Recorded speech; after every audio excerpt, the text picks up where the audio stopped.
Premier League is back. I also know there's a launch of a manifesto. As I always say, if it impacts on your health and your well-being, we'll most definitely talk about it. We're still with the neurologists.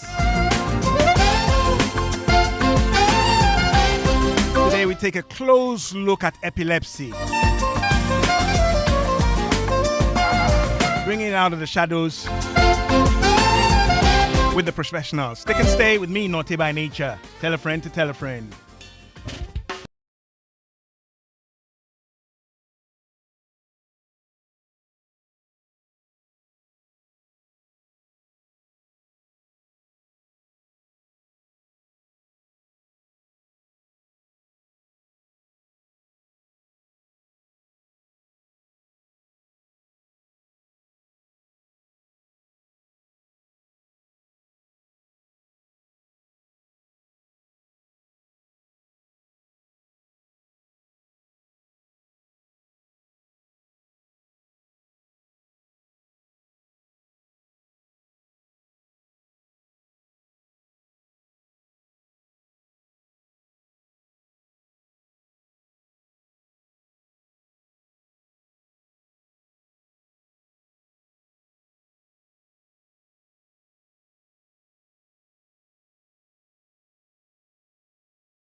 Ready to serve. It's called Ultimate Health on Joy 99.7 FM. This World Brain Day we've been hosting. We've been honored to host the cream of the neurologists in Ghana. Courtesy the Neurology Society of Ghana. Here I've been saying Neurological Society. Neurology Society. You have associate membership because you've been on Ultimate Health. Today we look at epilepsy. Well known but very well misunderstood. I'm honored to have in the studio today Professor Patrick Ejay, an associate professor of neurology with the Kolebu Teaching Hospital. He's head of the Department of Medicine, Sub-BMC. Next to him, I have Dr. Fifi Dodu, senior specialist neurologist with the Kolebu Teaching Hospital, Department of Medicine. He's also, I believe, acting head of the stroke unit. He's denying it. He'll clarify anyway. And also secretary of the Neurology Society of Ghana. We're looking at bringing epilepsy out of the shadows and clarifying all the issues, what causes it, what it is and what it is not, and the different types. Any questions, concerns, WhatsApp is 055 11 11 997. We're live on Facebook and YouTube. My distinguished guest, you're welcome. Thank you very much. Great to have you. Prof, I'm honored.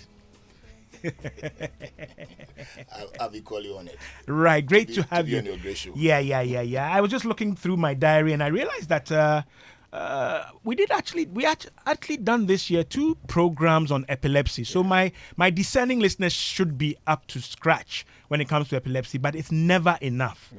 Always misunderstood, many myths and misconceptions. So it's great to have you. And once again, thank you to Professor Albert Akbalu, who is trying to get old and dodging me, but I'll find a topic that needs his presence. But you're welcome.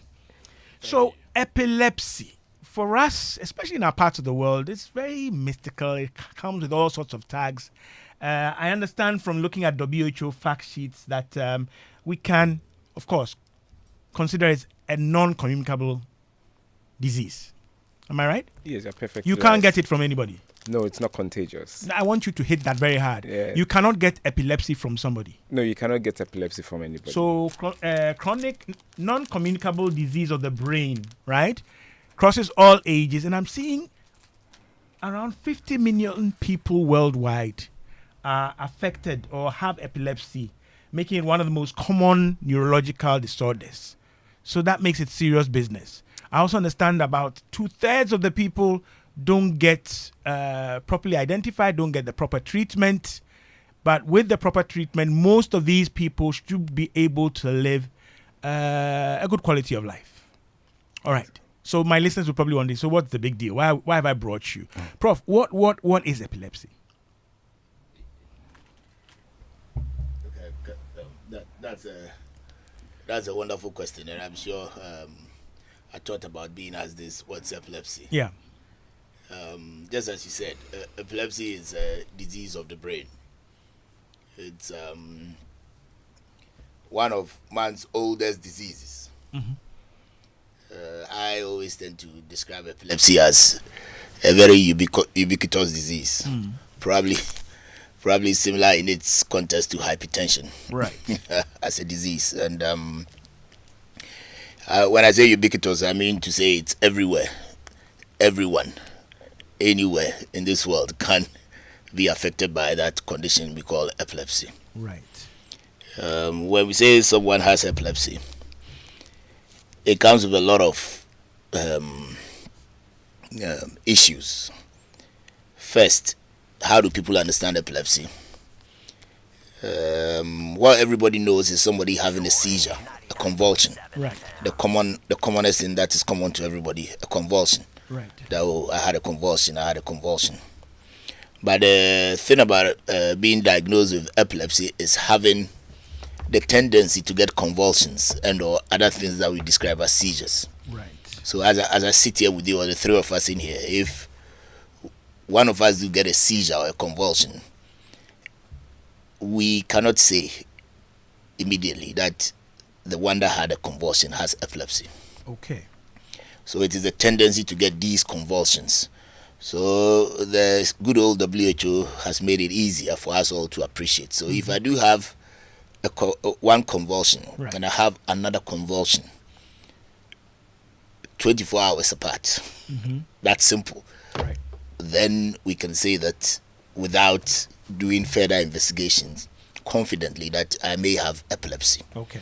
And in that situation, then it will warrant me being treated. Right. But being diagnosed or being referred to as having epilepsy comes with a lot of trepidation in the Ghanaian context and most African countries as well.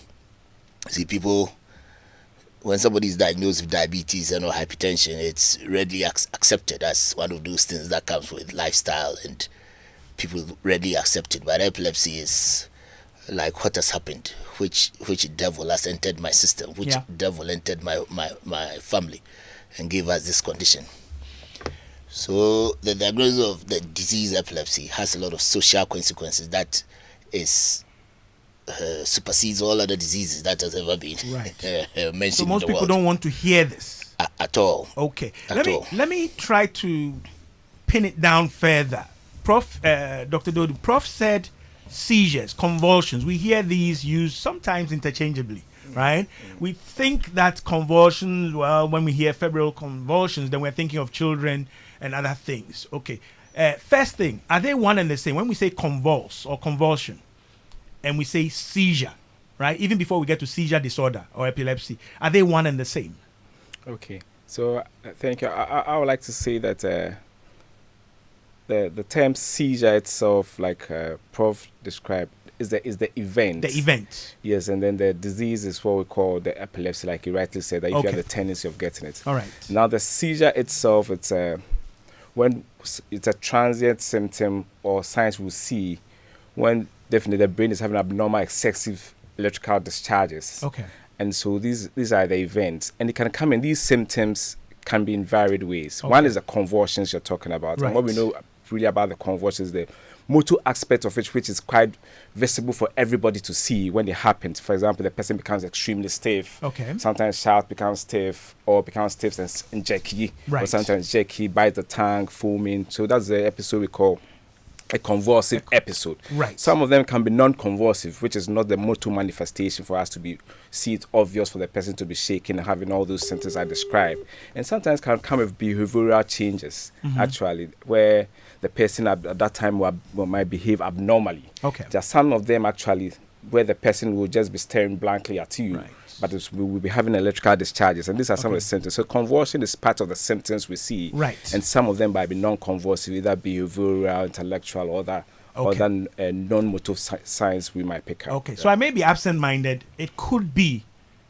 Yes. Right? Yes. So that is quite common in children. Right. And sometimes we call it as a syndrome where the child sort of within a brief second sort of becomes absent-minded and then comes back. Okay. And this is common when, for example, the child is being taught, maybe you're being taught 1 to 3 or 1 to 10. Within 2 and 3, the child becomes absent and comes back to 4. So he thinks like, from 1 I jumped to 4 because he was absent-minded. And this is a result of the electrical discharges. And these are non-convulsive. These are not the convulsive parts. Right. He's not rigid. He's not foaming. Yes, he's not twitching or jerking. Exactly. But he just non-convulsive. Exactly. He just loses touch of his environment at that time. Okay. Right. I'm trying to bring up the Akan name. Is it Etra? Etre. Etre. Not Etra. Etre. Etre. And then there's is it the guys were saying Wayne? So I talk bleak. Esro. Yeah? Yeah. Okay, so that's what we're talking about. And most people, like you're saying, are familiar with the convulsive presentation. Most of that's the common one. The common one. So the convulsion is the commonest thing. Right. Like we are all trying to say that it is what is common to many people. Okay. So it's a convulsion that many people might have experienced Exactly. as a seizure. Right. So convulsion then is a type of seizure. Right. So what I want to bring across here is there are several types of seizures, and convulsion that we all know that is common to many people is one of them. Okay. And what you mentioned, getting absent-minded, what Dr. Dudu said, as behavioral changes, people having behavioral changes, and as we are talking about behavioral changes and all that, we all have to be aware that then we are going to the realm of psychiatry, but I think we don't. It is not within our platform yet. It's a good thing because the two of us are together. Exactly, to be talking about it right now. A lot of people feel that if you are told you have epilepsy, your destination, right, your point of call should be a psychiatric facility. And we've established it as a neurological disorder or condition. Exactly. Right? A disorder of the brain. Exactly. It may or may not have, should I say, behavioral symptoms that may be significant or excessive enough for us to now want to manage those with that perspective in mind. It is not a mental disorder, so to speak. Exactly. Right. Okay. So, folks, 18 minutes past the hour of 2 on Joy 99.7 FM. We're trying to bring epilepsy out of the shadows. Any questions are welcome. WhatsApp is 055 11 11 997. Facebook and YouTube, we are active there. And shortly, I will activate the phone lines. You've been listening to Professor Patrick Ajay, Associate Professor of Neurology. He heads, do you head medicine or just the whole of medicine, right? Yes, he's head of medicine at the Kolebu Teaching Hospital. And next to him, Dr. Fifi Dodu is a senior specialist neurologist with the Kolebu Teaching Hospital. Right, you were trying to correct me on the stroke unit. Yes, I used to be the acting head of the stroke unit, but I think 2 weeks ago you had Dr. Bodiments here. Yes. Yeah, so he's he's never told me. Never. He comes here coolly and okay. All right. So yes, and listeners, please. Last week I did mention that at some stage we'll bring in the stroke management team. All right, so that we can look at the downstream management, rehabilitation, and all that. All right. So coming back to this, are there types? We've literally or in a way gotten into types, right? This is an abnormal, excessive electrical activity of the brain. Okay, which tells us normally the brain has electrical charges and electrical activity, right? Can we distinguish or get to understand types? Some of my two known reading tells me that depending on whether it affects a localized area, whether it's spread all over the brain and so on and so on, can we distinguish types of seizure? Or should I be saying types of seizure disorder? I think we can distinguish types of seizures. That's why I think we try to talk about that convulsion is a type of seizure. Okay. So you see, the brain is a huge little structure. It's stuck in the brain as it is, in the skull as it is. Mm-hmm. But research has it that over 5 million nerves make up the brain, and if you spread all the nerves on it, it will fill up a tennis court, for that matter. Wow. And then we talked about abnormal electrical discharge. So the brain is specialized in the sense that it has areas for motor function, it has areas for memory, it has areas for visual, it has areas for thinking, abstract thinking, areas to perceive sensation and all. Okay. So depending on the nerve network where the abnormality is, you that's what you experience as the presentation. So if it's within the area where you feel things, you may have unexplained pain, or sensations that just comes and goes. Okay. If it's within the area where you see, like for visual perception, you may have unexplained callus that just comes and goes. You just come and disappear, and that kind of thing. And if it's in the area where it's for movement, that's where you tend to see those abnormal, uncontrolled movements, the convulsion. Right. The convulsion, because that's the most commonest type. And usually, whichever part of the brain it starts, it's may spread to the other parts and involves the motor, where you see all the convulsions and abnormal movements. Okay. And because it's so abnormal electrical activity, which is not synchronized, I mean, it is not organized like it should be. It just comes all of a sudden. It's like an electrical circuit that has been short-circuited. Okay. And all the abnormal things that can happen. The what you see, the clinical phenotype, becomes quite scary. And that is what brings about a lot of the fear with epilepsy and the seizures that we do get. Stigma, discrimination. Yes. Right. And also, in addition to that, you may also come to appreciate that epilepsy remains one of the diseases that in some of our scripture, I mean the Bible, epilepsy is mentioned as a disease in some of the translations. So you are not going to see hypertension being mentioned, but epilepsy is mentioned. Some of the translations of the Bible. So you talk about Matthew, Mark, and Luke. You're talking about Matthew 17, between 14 and 18. You're talking about Mark 9, 17 to 27. Right. Luke 9, 37 to 43. Within that script somewhere, it's mentioned how Jesus healed a boy who was afflicted with epilepsy by casting out the evil spirit. All right. So there you see right away that the linkage. The linkage. If you are Christian, you are religious, the concept of the evil spirit being cast out. So that creates and seemingly a lot of being, should I say, the causative agent. Exactly. Right. So the devil is in there somewhere, and casting that devil out, brought relief. Exactly. Okay, and to make it worse, this is, should I say, endorsed or in the Bible. It's biblical. Exactly, and, Right. the word epilepsy is in there. Wow. It depends on the translation, not Okay. that kind of thing. So I think it adds to a lot of the issues that we deal with epilepsy when it's diagnosed. It's Right. Let me try and again, still with regard to pinning it down. So, how long does it typically last? And typical is perhaps the wrong word to use, but typically, if I should experience this abnormal discharge or excess electrical activity in the brain, how long would it last, right? And what is really happening to me? Of course, you are the professionals, you are the qualified specialists, so you describe it so calmly. But what is happening to me? And we've given some hint of what we will see if it is convulsive. But what is happening to me, and how long will it last? And why is it a serious medical event? Okay. So most of the episodes, which are the seizures, will last very briefly. But you get patients or you get people come and describe it. Oh, it was going on for hours, and the reason is that the episode itself actually is quite brief. Okay. And I know I've started, again, he's my prof is here, so he actually told me that sometimes it's within our prof. Yeah, okay. Yeah. So within 3 minutes, actually, I used to see the old time these television commercials. It's just like a television commercial. Okay. Sometimes with even some seconds to minutes, and some of the types are very short. So it will stop. It will stop on by its own. itself. The episode, which is maybe if it's the convulsive episode, Okay. it will stop by itself briefly, not more than 3 minutes. Okay. And the timing is very crucial because if after 5 minutes it doesn't stop, it means it is not likely to stop. And so that is why it's an emergency. Okay. Okay. So it will stop within some few minutes, maybe seconds to like maximum 3 minutes.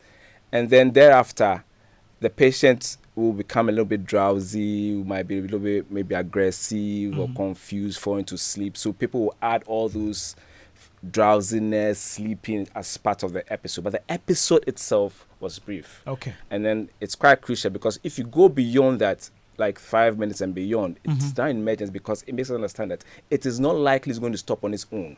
Okay. And so there needs to be some intervention. Exactly. Right. Yeah. So rarely will it go beyond 5 minutes in duration. The typical ones, The which typical is not ones. the one that we say stay to them, is continuous. Okay. Like, the typical ones, the simple ones will last briefly, less than 3 minutes. Okay. But then if it persists, then that means it is not likely it's going to stop on its own unless it's intervened. Okay. 26 minutes past the hour of 2 on Joy 99.7 FM. We're talking about epilepsy, a very common neurological disorder or brain disease. Affects, I'm seeing, in the regions of 50 million people globally. I did see something about is it about 7 million diagnosed annually or something like that? I saw some figures. But why is it so common, and therefore that leads us into what would cause my brain to do this? I'm assuming that my listeners, all of us, our brain is not doing the funny things we're talking about as we listen to this program or as I speak. But what would cause my brain to do this? Okay, if it's mentioned in the Bible, it's been around. I've seen some accounts beyond or before 400 BC. So what causes the brain to misbehave in this electrical way, Prof? Exactly. That's like we said. You see, that if you look at the brain and you can picture it, I think I mentioned somewhere that there are over 5 million nerves joined end to end, and you can feel a tennis court. So if you look at this little gelatinous thing sitting in our skulls, and it can have so many nerves that can fill a tennis court. Right. And they are joined end to end. So then it means, and the activity in there has been made such that it's synchronized. So it moves from one point to one point, one point to one point, and depending on what you have to do, then you recruit more of these nerves to join you to do that kind of thing. So everything that is being done is synchronized. It's like the beauty of a vehicle moving. Right. So everything is working in synchrony. I knew you'd use a vehicle. I would have said an orchestra, but Prof loves his cars. Yeah. So what I'm trying to say here is, so you realize that if there is any mishap somewhere within this synchrony, this synchronized fashion, then you're going to get an abnormality. And that abnormality, because it's electrical in its in its concept, then you're going. It's like getting a short circuit. Okay. So it's like having let's say a bed sitting on this and making two electrical wires touch together, right? And the sparks that come out. Okay. So that's something. That's what happens. Okay. So when you look at it carefully, that means that the nerve function, the function of the nerves in the brain, if it goes abnormal, that's where we start getting seizures. Okay. So any subtle change, any subtle thing that can cause an abnormality in the function will lead to a seizure. A seizure. And if we look at it, then we can look at it from every angle. If you have a simple thing like a stroke, right, it can destroy the function and lead to a seizure. Okay. If you have a huge thing like a tumor in the brain, all right. If you have anything that affects the small ions, the sodium, potassium, right, calcium that are involved with movement of the electricity in the brain. So the chemical balance of the brain. The chemical balance, once they become compromised to that, you can have a seizure. Okay. So this leads us to the concept where we always want to say that everybody is allowed to have a seizure in their lifetime. Okay. But having 2 or more seizures that are not controlled. A pattern or a tendency is what we... Exactly, then it becomes epilepsy. Right. Because, for instance, if I go and take loads of alcohol and it affects the way the chemicals in the brain move. Okay. Definitely, I'm going to have an abnormality within the pattern at which the chemicals move, and that can lead to a seizure. Right. It doesn't mean I have epilepsy. Okay. So then we need to then take you off the alcohol, or try to take you off the alcohol, so you don't develop a future tendency. So is that why sometimes we see, right, those of us who are nosy and want to read and become like you, we see that it says unprovoked. Exactly. The word being unprovoked. Unprovoked. Yes. So in the case of a substance like alcohol, right, that would be the causative, the trigger. Exactly. Right? So you'd want to see how my brain functions in the absence of that trigger. Exactly. So you wouldn't say that was epilepsy. No. Okay. So it was alcohol-induced seizure as against epilepsy. Okay. So there's that situation. If you take off the alcohol, manage the situation. Okay. Then you are not like, but this is excessive alcohol I'm talking about. I'm not talking about anything else where somebody else can hold me up on that one. And then issues to do with having an infection that affects the brain. Okay. Like CSM, meningitis, the season will be coming soon. If you have that and it leaves a scar tissue on the brain, that can lead to you having a seizures. Okay. And we talked about febrile convulsions, fever and convulsions in children. And then we kept talking about simple ones. The simple ones that somebody has a fever and then just got a convulsion, and within the 3 minutes that we emphasize the TV commercial duration, that and it stops, it doesn't happen again, doesn't come back again. That one is basic. That one, it is a simple febrile convulsion, and that can just lead to, if you have the complex febrile convulsion where you're having repeated fever and convulsion, and that convulsion is longer than the 3 minutes, and then it is characterized by one arm moving and that kind of thing, then it puts you at risk. It takes on a different picture and puts you at risk. Yes, of a future epilepsy. Okay, so Prof. and Dr. Dodu, maybe one of you can take this. But what we're saying essentially is that, so if, for example, my child has febrile convulsions, right, and they are managed and they don't take on the features and the characteristics we're talking about, then that child really just had a febrile convulsion. Yes. And it's not likely. Yes, so his risk with the general population is almost the same, because that one was provoked, like you said, by the fever or the rising temperatures from the infection. But then, like Prof said, there are some few ones that does not follow the simple febrile convulsions. Those people are at risk, like he rightly described, that it will last longer, we'll choose one arm, those people are at risk. But the normal ones we see, maybe a child has a malaria, especially below like 5 years, maybe 6 months to 5 years. Those people are their brain are tense, or any slight change in temperature, especially the rising temperature, makes them have this abnormal excessive discharge, which leads to the convulsions. They are not really at risk of having epilepsy later in future. But it would be good to know as medical history. Yes, the but history. so when for example when you come to the hospital and maybe many years down the line you come with the tendency of getting these seizures, we want to look back, or even you come back again with just a simple seizure later in life. Okay. We really want to go back into your history and see whether there was any insult Right. there or a scar there which can lead to the tendency. So we ask all these questions, and we might even want to go into the type of the febrile convulsions. Right. We even want to go how, when your mom was pregnant, was there any infections, how the Right. delivery process was. Okay. Was there a long labor? Was the child given oxygen? Right. We want to go into all these things. Or the child having infection or brain infection during childhood. We can even go on in details and even ask, sometimes there are syndromes where the child might have an episode, a first convulsive episode, but Right. he might be the absent-minded we're talking about. Okay. And that all this while, you saw that, oh yes, the teacher, he's sort of days dreams, but this is his first time having a convulsive episode. Okay. This person is actually epileptic because he has the risk of getting it. All right. Because there was this significant history back then. Okay, Yeah. folks, I hope you're making progress as I am in understanding epilepsy with the experts in the studio. This is Ultimate Health on Joy 99.7 FM. We're still in the company of the neurologists. Yes, they specialize in the brain, the spine, and all those connections, and the things that grid go and those guys do. Right? We've talked about stroke today. We have them in the studio, Dr. Fifi Dodu and Professor Patrick Ajay. We're trying to unmask and explore epilepsy. If you have any questions, concerns, I'm going to activate the phone lines now because I'm hearing from Abeku my WhatsApp is compromised, but he'll be forwarding them to my handset. Makes it a bit complicated and kind of like an abnormal electrical discharge, but we'll manage, all right? So to compensate for that, I will activate the phone lines now, 030-221-6541. 030-221-6541. Ultimate Health on Joy 99.7 FM. We're discussing and exploring epilepsy. Right. Let me ask this question as well. I mean, I've heard, and what about trauma to the head injury, and all of those things? And to what extent are genetics involved?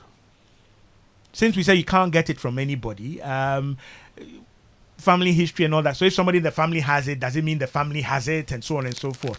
I'm trying to ask the questions that my discerning listeners will shoot at you. Head injury, I think we left that out, or we didn't talk about that. Is it also related? And then genetics or inheritance. Can I inherit this disposition or vulnerability?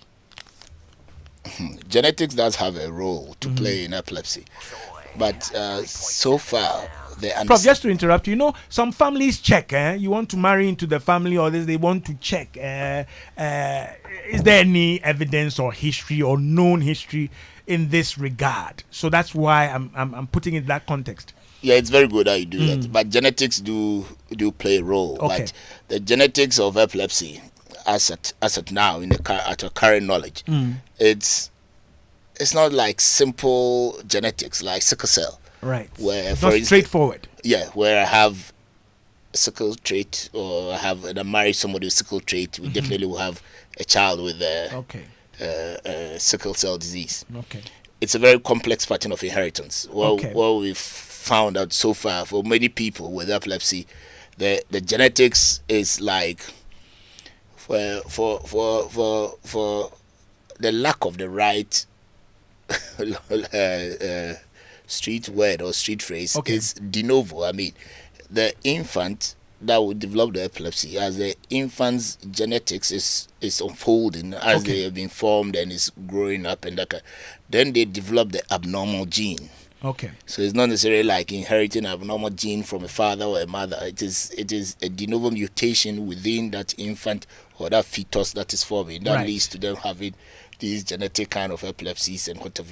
Okay, so what would make that possible? If I'm sure my listeners will understand you, there will be a change in your genes. Yes, a mutation that is in that person.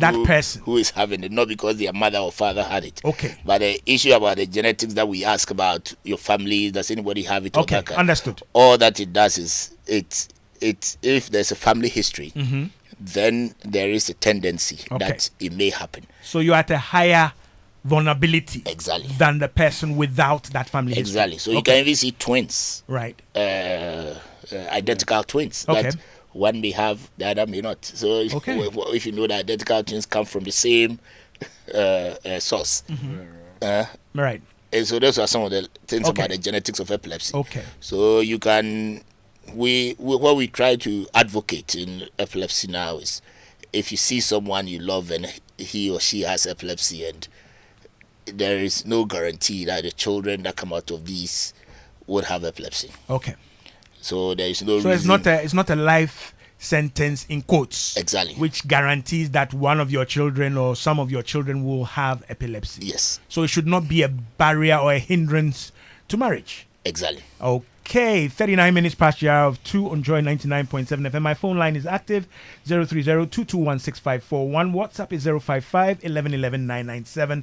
We're talking about epilepsy. And as you know, I normally break it down such that we probably will do a second program which will look at management, right? So we'll take our time so that we understand what is happening, right, to the person. And I'm sure we'll get into what you should be doing if somebody should have a seizure of the convulsive type that we are familiar with, in front of you, in your class, in your church, at home. What are you supposed to do and what are you not supposed to do, right? So phone line is active. Abeku tells me I have somebody on the line. Hello, good afternoon.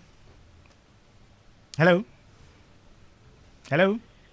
Yeah, hello, good afternoon. Good afternoon. Who am I speaking to? Hello, who am I speaking to? Hello, my name is Sefoga from Tema. Sefoga from Tema. Okay, please go ahead. Okay, so I say good afternoon to the panelists, Professor J and Fifi. My question is that some pregnant women also experience these convulsions. So what is that one from the experts? Thank you. Okay, so seizures in pregnancy, what causes that? Okay, there's another caller. Hello, good afternoon. Yeah, good afternoon. My name is Alfred. Alfred, okay, my namesake. Go ahead. Yes, sir. It's about my son, Elikem. I think Professor Dudu and Professor, they know my son. We've been there since almost 6-7 years now, but there's no improvement. Apparently, we just gave up on the hospital staff. So we are in a dilemma. We don't know what to do now, myself and my wife. All right, let me take this slow. Sefoga, right? Sorry? Your name is Sefoga? No, not Sefoga. Alfred. Alfred, sorry. Right. So you have a child who is being seen by professionals in Kolebu, right? And you mentioned that the docs in the studio should be familiar. You've had treatment for a couple of years. You're not seeing any improvement and you've given up. Is that right? Yes, sir. Okay. All right. So I'll let them comment on that, though normally and typically we don't discuss some of these personal details, but I guess it might be helpful or illustrative to our listeners. Beku, do I have another caller? Not yet. Okay. So, Prof and Doc. Okay. So the question from this listener, right? There was one about pregnancy, right? And seizure disorder, and then this child who doesn't seem to be making progress according to his father. Let's deal with the pregnancy one first.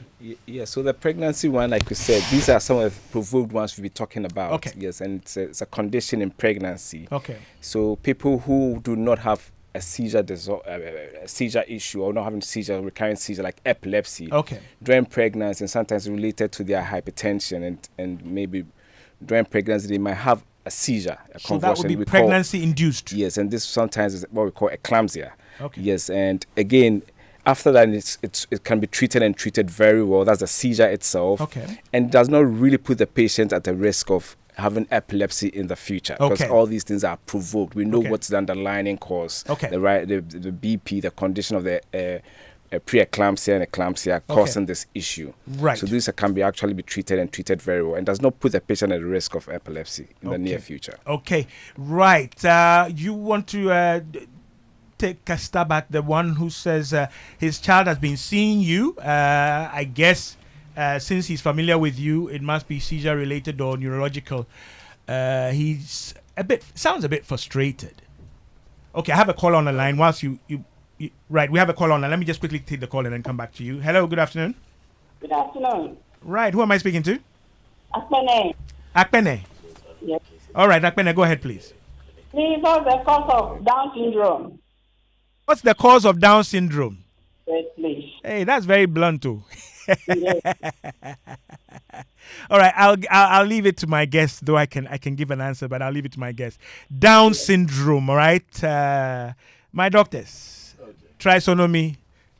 Okay, we'll leave that one and talk about the gentleman. I think maybe since it has to do with a personal issue, it would be better maybe we discuss. He comes to the clinic and maybe we have a very good conference on him and then get to the. That's personal to him. Yeah, to the bottom of it. But can I stretch it generally, in the sense that somebody says, well, it's been identified, it's under some form of management, and maybe I'm not seeing the gains. Can we look at it in that sense? Yeah, so that's what I was trying to go to. Okay, so for him, I think it's better we have a conference on him. But the thing about epilepsy is it's one of the diseases that I always describe it as also similar to hypertension in its sense. It's we have a drug to treat epilepsy. Okay. When you look at the letters of the alphabet from A to Z. Right. So you're talking about over 26 medications available to treat epilepsy. Okay. And then we also know from our experience and practice that up to 60%, 67% of cases would remit. I mean, the seizures will go away on one medication. Right. And then, so for the 30 to 40% that's left, if you increase the number of medications to 2 and 3, so that's a combination of medications. Yes, you are going to get up to another 60 to 70 then going away. And then the few that is left out of that, we also know that in climates where medicine has advanced much enough, we're able to identify the focus, the area where the seizure is coming from, and do what we call epilepsy surgery. Okay. It is something that currently we are trying to work to identify if it can be done locally in Ghana, working closely with the Korean International Cooperative Agency. Okay. We try to see if we can get to a point where we can do epilepsy surgery. Okay. So we know that we have people who have intractable epilepsy, intractable seizures, and at that level where you've used 1, 2, 3 drugs and you're not achieving control, then you are looking at getting them and preparing them for epilepsy surgery. Okay. And then you are going to get a reduction in the seizures from that point. All right. So it is not a lost hope that we want him to keep. So this child, for example, may be in that domain of those ones that are intractable or very resistant or stubborn to treatment. Yes, it's possible. And then there may be the consideration of surgical intervention for such cases. It's possible. It is possible. It's possible. All right. Yes. Okay. Right. Understood. Right. We've dealt with the pregnancy-related seizures. Okay. In that sense, it's not unprovoked, so the trigger or the cause can be looked at, addressed, and the mother would not be at any future risk of getting or having epilepsy. Okay, I've got a couple of the WhatsApps sent to my phone directly. Pardon me, I'll read them directly. Nortey, please, my 14-year-old son who is dyslexic had a seizure for the first time on the 17th of July this year. Can the cause be attributed to the dyslexia? All right, that's an interesting one. Epilepsy, if you come across someone with the seizure, how do you handle the person? I witnessed a man who was afraid to go near this man because it was scary. Kindly advise what the public must do when such occurs. This is from Ni Adote in Osu, right? So what to do in the event of a seizure. We know people say if you come in contact with the saliva or foaming at the mouth or anything like that, you will get epilepsy. We have established from the get-go, the onset, that you cannot get it. It's non-communicable. All right? Okay. Not related, but is Dr. Brody Menz related to the famous actor or the lawyer I used to know and live behind them? Echo. Okay. I'll ask him. And yeah. This one says, these are uncomparable and uncommon brains you can hardly find around. Prof and Dr. Fifi, myself and our generation is very proud of you. There's so much to learn from hanging around you guys. Very solid team with high sense of professionalism. I tell you, my brother, these guys have people skills as well. I salute you, my boss and doctor. This one says, "Hey, Caleb," or "I Caleb." Do you know a Caleb? Right, saluting you. All right, you can get in and have access to these professionals. Should I say acclaimed professionals in the studio? But we really want you to understand the issues and respond accordingly. Phone line is still active, 030-221-6541. WhatsApp is 055-1111-997. I have been taking anticonvulsant medication since 2011, and currently I am on carbamazepine. That's Tegretol, right? Am I right? Exactly. Yeah, 200 milligrams daily. I take my medication religiously, and I have had seizures once in 2015 when I stopped taking my medication for about 6 months. When can I stop taking this medication? Am I on it for life? Okay, there's no name, but it's very, should I say, illustrative of many questions we get. So he seems to have good relief since 2011, one in 2015, and he accounts or attributes that to stopping medication. But is he sentenced to life on medication, Doc? It will be better if we see him too and then have a close discussion with him, because it's we know that some people get what we call epilepsy resolved. So we term that the epilepsy has gone away, the seizures have gone away. In remission. Yes, we don't use the word remission. Because for some people, when it goes away, it never comes back again. Okay. So we want to say it's resolved. Okay. So then your risk of reoccurrence is just like the general population. Okay. And in those persons, what the real issue here is, the longer you stay seizure free. Okay. So this gentleman I talked about, the last episode being 2015. 2015. Yeah. And he's only on a single dose of carbamazepine, 200 milligrams once a day. And we are told 2015 till now is nearly 9 years. That's 9 years, exceptional. yeah. So we know that if you are seizure free on a medication and you've gone 5 years without a seizure, Right. you are in the realm of epilepsy resolved. If we're able to take you off the medication and you don't get another seizure, Okay. and you stay so seizure free for another 5 years, so a total of 10 years. So it's something that we can discuss with him and then see how. So how this is the dialogue between you and your clinician. Exactly. And it looks at your profile, baselines, exactly targets that have been set for management, and so on and so forth. Yes, we do the EEGs and see if the brain is still active. Okay. So it's very important that he like this, he seeks this in with his clinician, or he can come to any of us. Right. I think somebody mentioned something about Down syndrome. I don't think it's not in this zone. But it is something that is known to cause epilepsy. Right. In itself, because it's the human body is made up of how many? 46 chromosomes. Yeah. And these add up to make you and I who we are. And the males have the Y, the females have the double X. And the 21 chromosome. It is so each one are two. Yeah. Two, and then the 21 becomes three.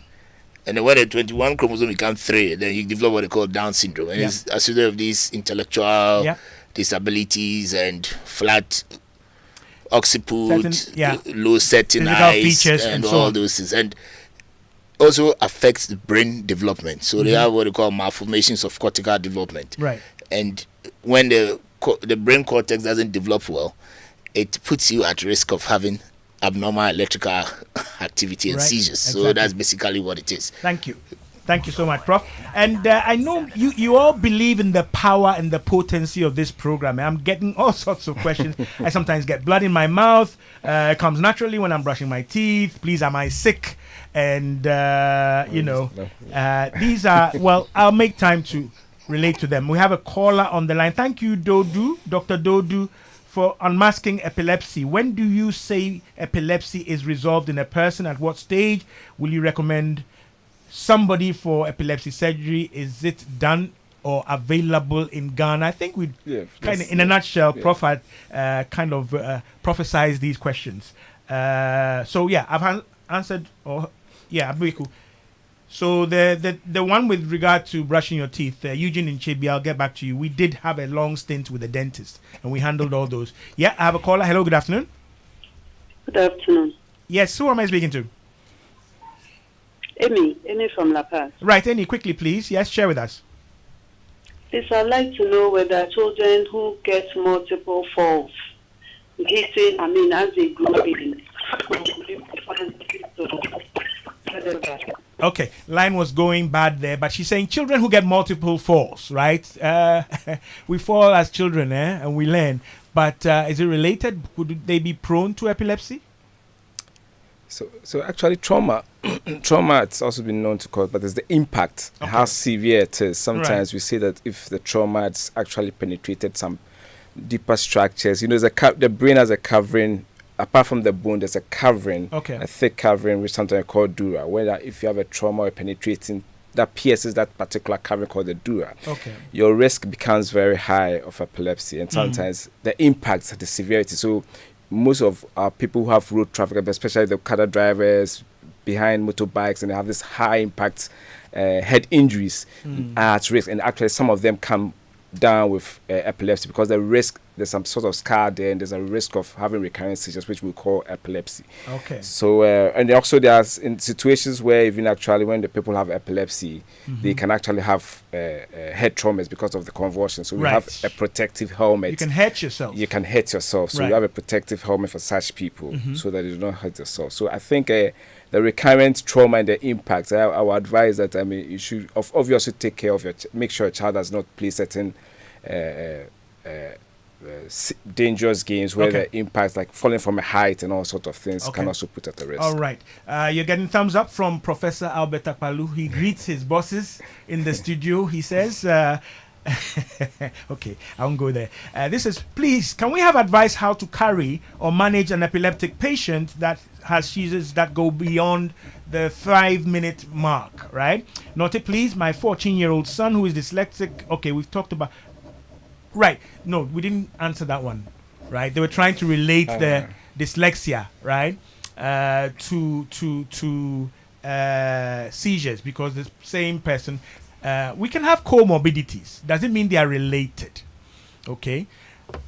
Because we're talking about a learning disorder with regard to reading and all that. It has its features. But she's saying this same child who has this learning disorder, dyslexia, right, has had a seizure and trying to perhaps build a bridge there. Is it related? It could be in the sense because learning is a function of the brain. Okay. Learning, writing, language, they're all a function of the brain. So if you develop dyslexia, then it means that if it's not an acquired dyslexia coming from epilepsy, coming from a stroke or that matter, and it is something that is genetically determined, then it could be that there must be a brain malfunction, and that could lead to a seizure or epilepsy for that matter. Okay. So it would be good that that young man is evaluated with brain imaging and what have you to see if we don't have any funny sitting in the brain. Right. There was something about epileptic, what to do when somebody has a seizure going beyond 5 minutes. So like Dr. Dodu said, and we've been hammering on, 3 minutes is what we say a regular seizure lasts for. Okay. But because what we see is so scary, it can last forever in our mind, really. But then if it goes beyond the true 5-minute mark, then it becomes a medical emergency. Right. So a medical emergency needs to be sent to an emergency room of any facility nearby for the doctors to do what we have to do. And every doctor living everywhere in this country knows how to manage an epilepsy emergency. Right. So they are all well trained. So anybody who's having a seizure, at that level, we haven't gotten to the need or the requirement for a specialist to intervene. Yes, in the emergency room, I'm sure you get a specialist to come in there or be called on the phone and that kind of thing. Right. And we also want to emphasize here that the term epileptic is last century. Yes, and it kind of influences the stigmatization of our persons with epilepsy. Okay. So you just heard what I said. So we want to say persons living with epilepsy. Living with. Or persons with epilepsy, or persons living with epilepsy, rather than epileptic. That connotes a certain level of denigration and disregard and that kind of thing. And there was something about if somebody has a seizure, what do we do? If somebody has a seizure, and so if, as we are sitting here and I do have a seizure, what we expect you to do is what I'm going to outline. First and foremost, it's natural that people have a seizure and they shout, put something into the mouth. Right. We want to say that do not put anything into the mouth. Do not force anything into the mouth. Yes, because if you try to do that, what you tend to do is you push the tongue backwards. Okay. And that can lead to blocking the airway, and that can lead to death. Okay. If you put a spoon into the mouth and the force of the muscle contraction is so huge and so large that it can fracture or break your tooth or teeth. Right. And then it can dislodge into somewhere into the breathing path and then lead to death as well. We say that when somebody has a seizure and you are there, the best thing you can do is help him or her if the person is to lie down. And if you can, put something under the head. Right. So that as he or she is shaking rigorously, the head don't keep banging the floor and causing any head trauma or anything for that matter. So something to support the head, something soft. So if you cannot have anything to cushion the head, maybe you could put your foot in between the head and the floor, so that your foot now becomes a cushion for him or her. Right. And we also say do not hold them stiff to prevent them from moving, convulsing or moving, because as if you're trying to restrain them. Exactly. You should not do that. Yeah, you can break those bones that do that, because the muscle contraction is so strong. And so you just help them, and then the episode will last in the duration that's supposed to last. Okay. And if you know he or she has epilepsy, you help her to the nearest facility as much as possible. Okay. And then the processes will take over from there. Oh, right. So do not put anything into the mouth. It's very critical. It's very important to us. All right. These do's and don'ts are important. We've run out of time, but I know we'll get these specialists back again. We'll go into more detail, right? Some people talk about an aura or something they sense before it happens. Many other features we haven't directly spoken to today. Somebody's asking, please, which day can I see any of these specialists and at which hospital? I am Marion. Do we run a special clinic? Yes, we are all in the Kolebu Teaching Hospital, and we run the neurology clinic. It's run on Monday mornings, so you can see us there, and then we can see you for your ailment. Do they require referral? Since it's the National Referral Center, they do require referral to see us in the neurology clinic, and then we can take it from there. Okay, it's very important. Okay, so get a referral from a physician. Right, and then you come on a Monday. Should we talk about the driving? Okay, let's quickly squeeze that in because we have to cross over to the MPP function. Just quickly. Oh, I don't want to be. But you wanted to talk about prohibition. I don't want to be harassed by the MPP for the function. But prohibition on operating a vehicle. Yeah. So what we want to say here also is that when somebody has a seizure, like an epilepsy or that matter, the Ghana Road Traffic Act, I think is 57 or 51 section, whatever it is. Okay. It states succinctly that if you have a medical condition that affects your ability to drive, do not drive. Okay. This is because of Google. These things are not hidden, so you can look at the Ghana Road Traffic Act. And having epilepsy with a tendency to lose awareness. Right. If you are driving and the law says do not drive, and you have a seizure and you lose awareness and you veer off the road. Right. If you don't hurt yourself, you hurt you are either at risk another road user, or you are causing harm or risk to others. So if you cause harm and you know you have a condition and you shouldn't do it, then you can be charged for. Oh, so that's willful then, because you are aware of your condition. Exactly. Right. That's a great point. Exactly. So that's a very important point. Okay. But the only problem is that the law is silent on when you should drive back. Okay. But in the developed places like England, for instance, it's 1 year after your first episode. Okay. You can drive back. So whether there's a prohibition, yes, but there's also should I say conditions where you are exempt or you are allowed to drive. Yes. Okay. So they should be seizure free for a year. For a year. That's England, the English. Okay. But in Ghana, the law is silent. Okay. As to when you can drive back after your first episode. Right. So usually after the first episode, we tend to encourage people not to drive, remain seizure-free for a minimum of 12 calendar months, and then we can encourage you to drive back. Right, great. It's very important. Very important. It's in our laws, so just in case the law grabs you, Prof. Patrick Ajay was just sharing that with us. We're past 3 o'clock. It's 4 minutes past 3. We'll be crossing over to the MPP's manifesto launch. I do believe it is in Takrady or in the Western region. We will cover many of the other issues, okay? The medications, are they safe? I hear some of you asking if you're on them for life, if you're controlled and under medication, can you drive? And many of the other questions that come up. And then we'll look properly and deeply into its management and treatment. We've heard that it can be considered resolved, and Prof, should I say, gave the specific definition of that, resolution of the epilepsy, right? So we'll look at some of those in the coming weeks with the help and the cooperation and partnership of the Neurology Society of Ghana. We're getting to know our neurologists. We've just been speaking with Dr. Fifi Dodu. Is it Dodu or Dodu? Diodu. D-U-O-D-U. Okay, Diodu. Right? Senior specialist neurologist with the Kolebu Teaching Hospital. He's the secretary of the Neurology Society of Ghana.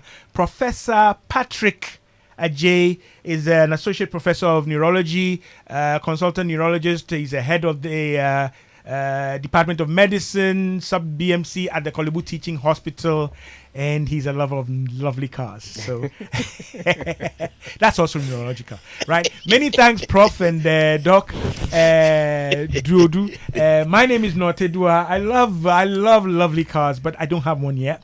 I like the one I've got, but I'll talk to Prof about that. Many thanks to my discerning listeners. If you ask a question and I put it aside, probably I will contact you after the show. Stick and stay on Joy 99.7 FM. There's a lot more we need to learn about epilepsy. Dementia is up, and a few of the others, even headaches, sleep, are neurological subjects that we need to treat. So stick and stay with us on Ultimate Health. Abeku and I will be back next week with another should I say, easy to digest editions. Stick and stay.